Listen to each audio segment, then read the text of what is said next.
What's going on? What's going on, y'all? I'm out here, Kingston, Jamaica. Just woke up. Already see it in my face. Out here enjoying the morning. The sun trying to come up. The moon is still out. You hear the blower out here cleaning the streets.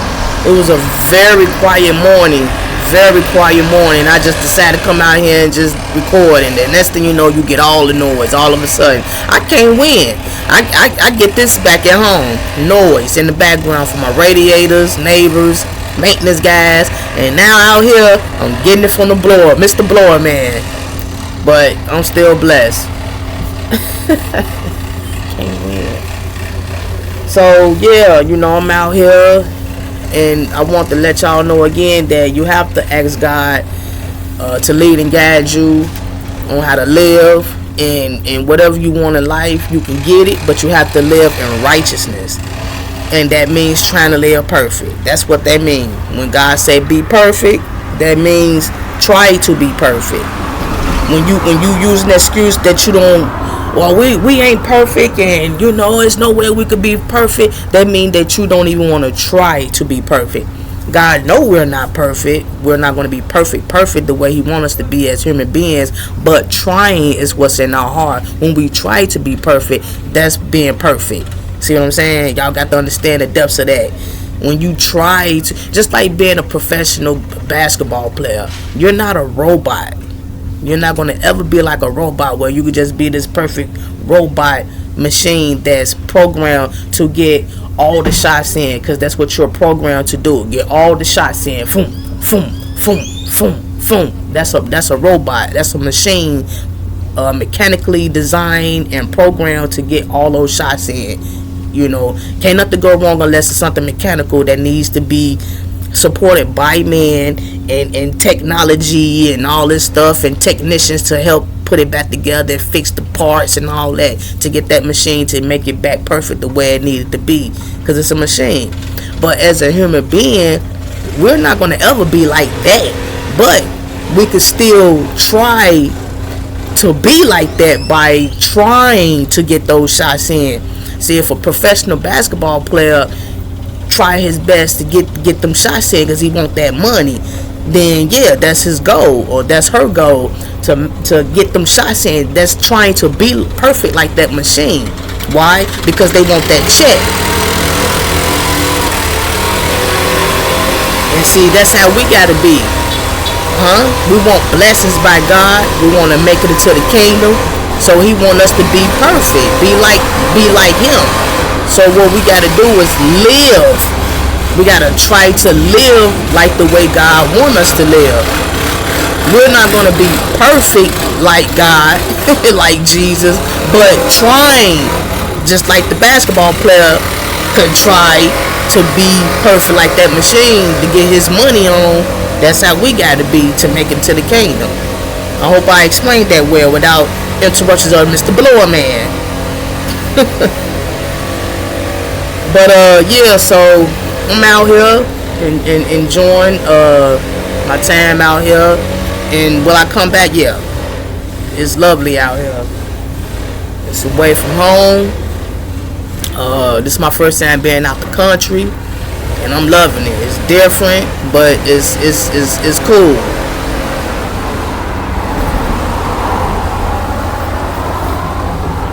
And like I say, I realized something.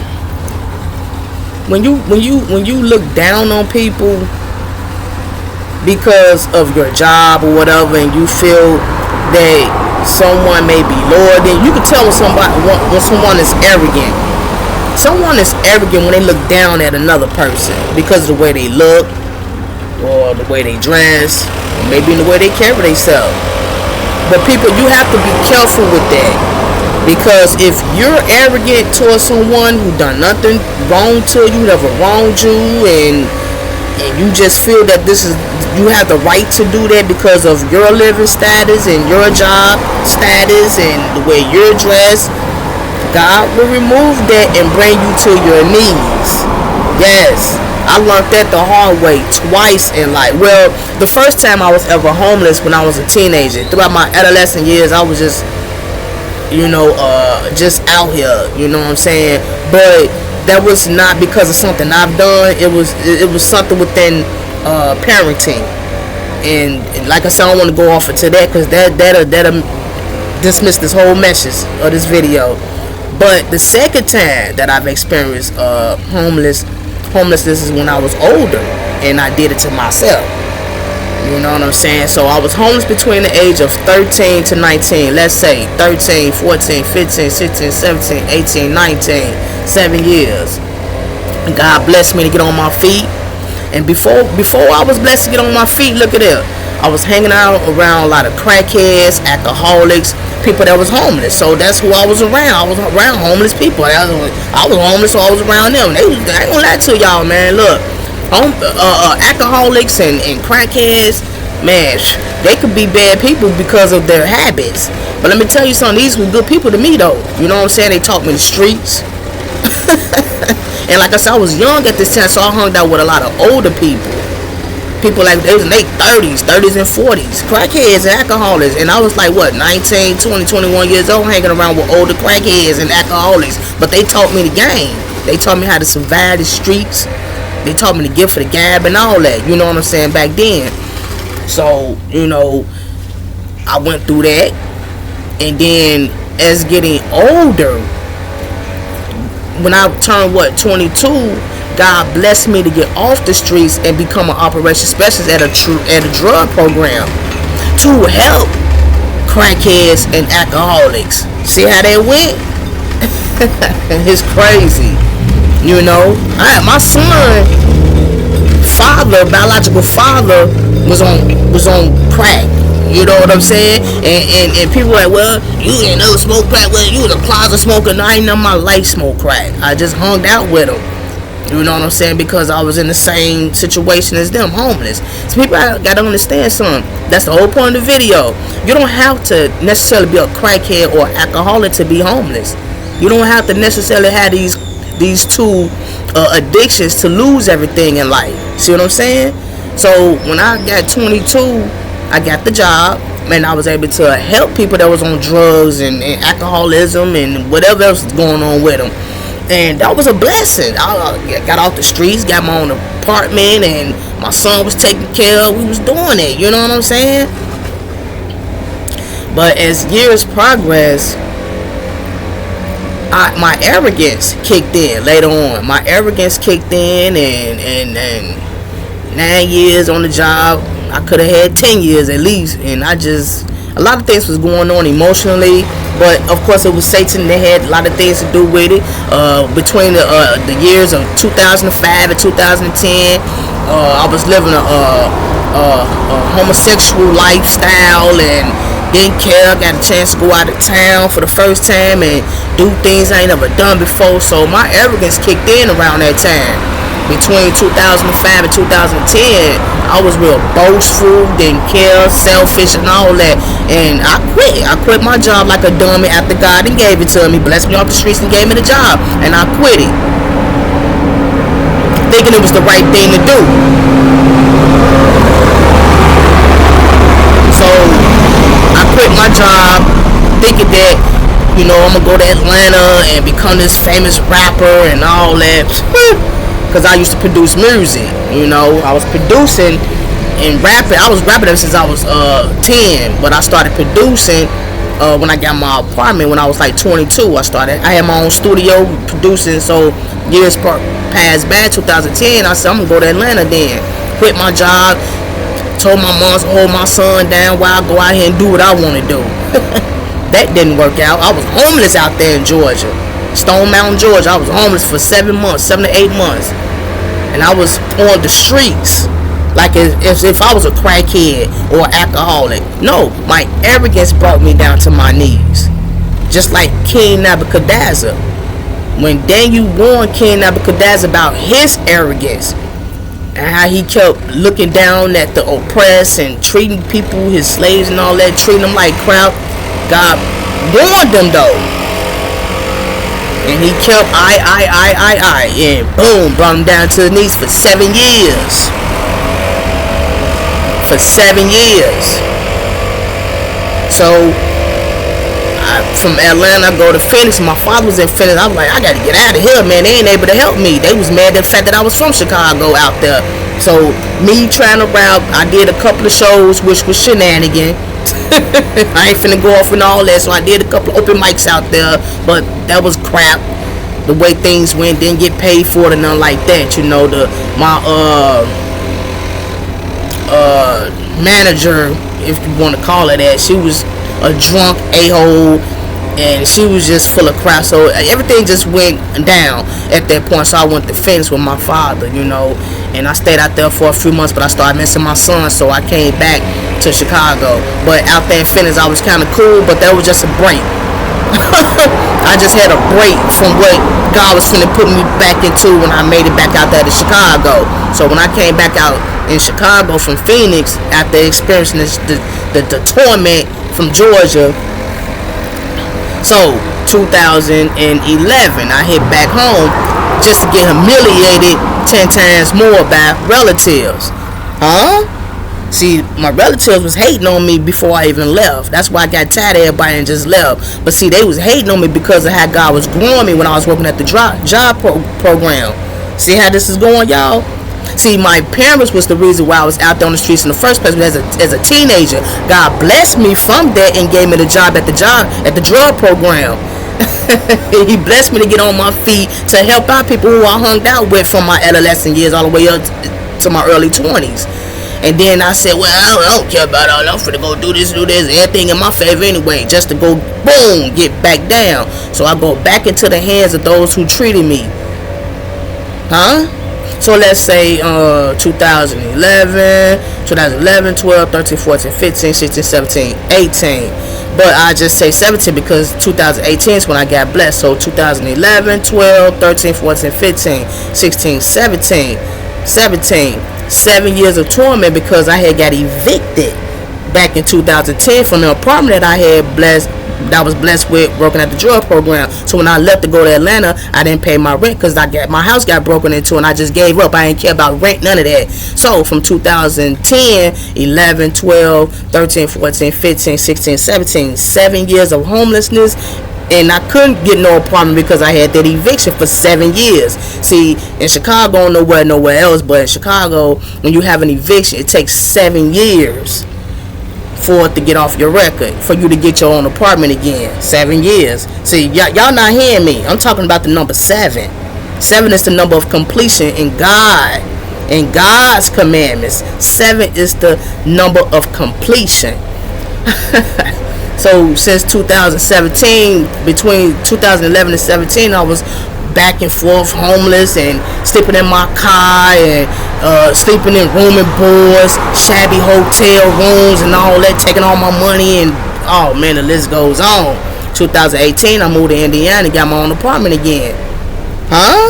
2018 was the beginning of me getting my own apartment again. So I got back on my feet and I live and learn not to ever quit a job because of frustration, things not going your way. If you decide to quit a job, you better have a backup. Because, you know, if you give up where God wants you to be and where he needs you to be, he's going to send you back, or either he's going to take it all away for you to start all over again. So let's say 2018, 19, 20, 1, 2, 3, 4. Okay, so 2018, 19, 20, 1, 2, 3, 4. 2018, 19, 20, 1, 2, 3, 4. This 2004. I'm out here in Jamaica.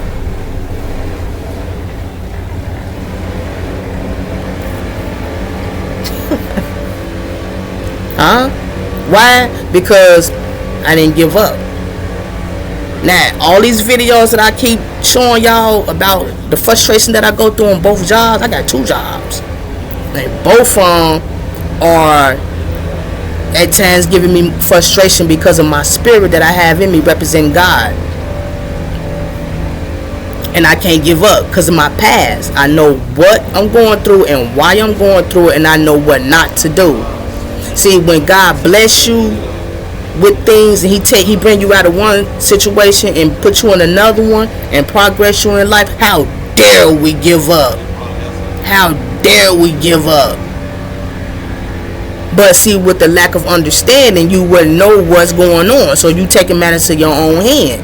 And then when things seem like it get worse for you, that's because God is involved. I don't care what nobody say. God is involved in everything we do.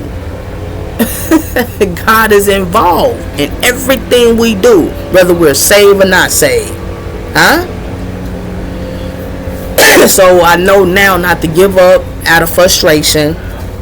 I realize I have to endure all the way to the end to be saved.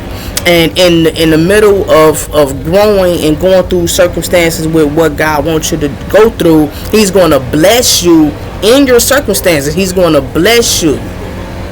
He's going to bless you because you're enduring what He wants you to endure. Huh? See, just because you're going through unpleasant moments, that doesn't mean that God doesn't love you, and it's not always because you're doing something wrong. He just needs you to go through this situation to serve His purpose. We may not always know what the purpose is at that moment, but it's a purpose. And while we're going through it, we want to pray for blessings to calm us down and get us away and relax. And when God see fit for that to happen, He'll do that. And that's why I'm here in Jamaica. I prayed for it, and I'm here. Now, throughout all I done been through, have I ever thought I was going to make it to this point of having a passport to come to another country and chill? Nope. But I realized what I had to endure. I understood what God want. I know the purpose. I know His ultimate purpose for mankind. Once He bless you with the understanding, you can't do nothing but go forward. See, without the understanding, the lack of knowledge, you're going to be confused. You're going to be lost. You're going to be stuck. So you're going to be doing things on the assumption by your own understanding, thinking that this is what's best for you. This is what you should do. This is what God wants. Relationships. Oh, this is for me. She's for me. He's for me. I know this is what God wants. But you don't know. You don't know that. You don't understand that. And then when things go wrong, you be like, okay, I thought that shit was for me. I thought he was for me. What's going on? That's what you thought, but you didn't know. You didn't understand that. We take matters to our own hand because that's what the things we want, or we assume that's what God wants for us, and we be wrong. That's why things always seem like it's just everything we touch it go wrong. What's going on? Because that's not for us. We're trying to force it. We're trying to make it happen. But yeah, so I'm finna get ready and take a shower. Everybody out here preparing for the morning. This kind of remind me of the 80s, man. See, in the 80s, in the summertime, the kids used to be outside like 6 in the morning. Cartoons would be on Saturday morning. It's either we up 7 in the morning or 6 in the morning getting ready to watch cartoons, or either some be outside just walking around on their bikes, big wheels, and playing. And that's how they is out here. They out here cleaning up and walking around. Some sitting at the lake, at the ocean rather. They sitting down already.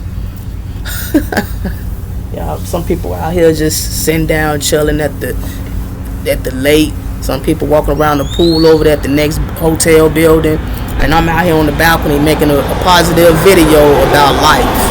People, when God bless you from a circumstances of a downfall, and He bless you to get back on your feet, don't ever take advantage of that. Don't take that for granted, and don't ever look down on the next person, especially when you've experienced your downfall.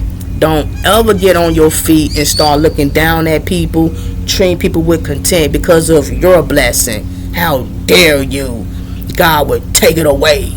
And you can't sit up and say, yeah, I got it now, so it ain't gonna never get taken away because I know what to do and I know what not to do. God would take it away, and He would bring you to your knees like He did King Nebuchadnezzar. He was a king, and brought him down to his knees for 7 years. Ate grass like a dog or horse. His whole look was like the mountain of dew. long nails like a beast. Looked despicable, and he was king. But because of his arrogance, God brought him down to his knees. And then when God lifted him up after them 7 years, that's when he realized there is a God who Daniel serves. He forgave him.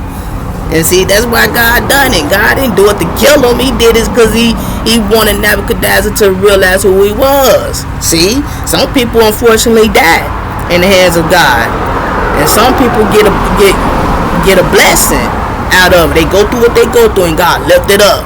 Come on, now you know who I am, right? Okay then, act like you know it. Act like you know it. So I can't come to this point and start looking down on other people. All I could do is inspire. I'm gonna inspire the next person, man. You know what I'm saying? You want to come out here in Jamaica, get you a passport. It takes time to do all that stuff, take care of your business. And if that's what you really want to do, stick at it and go for it. You're gonna have some discrepancies inside of things, but that's what the devil is here for. The devil is here to get on our nerves and to make us feel, to discourage us and make us feel that we can't do it and it ain't meant for us. And that's what I say. See, it's a difference in trying to force something to happen when you could tell when something is meant for you and when it's not. When something is meant for you, it's going to be handed. It's going to be handed to you, but you may have some discrepancies to test your faith to see what are your potentials on trying to get there, to reach that goal. Are you a go-getter, or are you a person who easily gives up? And then you have some things that you may want to go through or get that's really not for you, and it's just not going to happen. It feels funny even trying to get it. It just seems like, okay, something ain't right with how I'm trying to get this. You're manipulating, or you're being told to cheat, steal, and when things is going that route, that's not God. That's not God in that. No, that's you and Satan is guiding you on what you, and you ain't gonna never get it. And if you get it, it ain't gonna last long because it was shenanigans like the way you got it. So anything that's from God is going to be in order and decency. It's going to be in a blessed way. Like I said, maybe some discrepancies in there to test your faith, but okay, be humble, fret not, and just continue to go for what you know. Go get it. But it's going to all be pleasant. It's not going to be anything shenanigans, shysty about how you're getting it. See what I'm saying, people? So that's how you know the difference between what God got for you and what Satan want for you, or what you want for yourself. See what I'm saying? So yeah, if you want your passports and you want to be able to travel across the world, pray to God through Yeshua HaMashiach, Jesus Christ, and do your thing. Save some money. I know it's hard for people to save money, but if that's your goal, you're going to do it. The devil's a laugh from the pits of hell. Look into whatever you want to do and start working and save money. So you got to work. Now, if you're rich, then you ain't got nothing to worry about. If you got some great inheritance, worldly or earthly inheritance, then you ain't got nothing to worry about. But if you ain't got that like me, I ain't got no inheritance or no wills or nothing like that. I ain't got none of that. I work and save my money. Now, for those who feel they can't do it because they got other stuff going on with bills and other payments and stuff like that, then, hey, that's on you. You know, if you feel that you can't still try because you got all this other stuff going on, then wait till you pay all that off and then go if you really want to go. Bills come first. Home come first. You got to pay your bills and do what you got to do. If you got bills to pay, you shouldn't be trying to travel because you're gonna set yourself back. It costs money to travel. It does. But, you know, you can look around and see if you can get best deals and stuff like that. You know, I'm not encouraging somebody to forget about self and do stuff like this. No, I made a video about Pookie. You know, anybody that's traveling, don't bring Pookie and Ray Ray along with you unless they paid their bills. Because these people, they gonna be some hounds on you. You got your bills paid and everything taken care of. You bringing these people with you, they ain't got none paid off. If they ain't able to take care of home, they're not gonna take care of you. They gonna get on your nerves. They gonna always want souvenirs they can't afford. They gonna want lunch. They not gonna want to tip. They want to go here. They want to go there. Don't got the money. Hey man, I'll get you when I get back. Well, you know, I'm short anyways. I got to pay this when I get back home, and I got to do this. But why you ain't do all that before you got here? Why you ain't do all that before you came here? Oh, by the way, I paid half for the ticket. You owe me half for that when we get back. So you don't want to be going through all that on no trip. But we live and learn, man. We live and learn. So yeah, we out here. Well, I'm out here. And just enjoying the morning. Out here, Jamaica, Kingston, downtown Kingston, at the Rock Hotel. It's a nice hotel. Got the balcony out here. Anybody want to look into what hotels to get if you want to come out here into Jamaica? Look at the Rock, man. They got a bunch of hotels, but check out the Rock though. Check out the Rock. The Rock is like more vivid in the setting of downtown Kingston. We right here by Ocean 7. The Ocean 7 Club right here. That's where they be having the nightlife at every night. They be kicking it. They be kicking it. And I can't say other hotels like that. I ain't never been to other hotels, but I like this one because I'm right here and the balcony is like right there. Everybody else, their balcony is like pushed back. You know what I'm saying? And and the price was reasonable. The price is reasonable. You know what I'm saying? You get breakfast every morning. And, the staff, they take care of you. Everything is blissful. You know what I'm saying? So, alright, y'all. This your girl, Keziah KK, coming at you, Jamaica. I'm coming at you on how to live and how to receive blessings. I keep trying to tell people, drug dealers, pimps, players, schemers, liars, cheaters, gamblers, that's not it. All those things in that type of lifestyle has repercussions.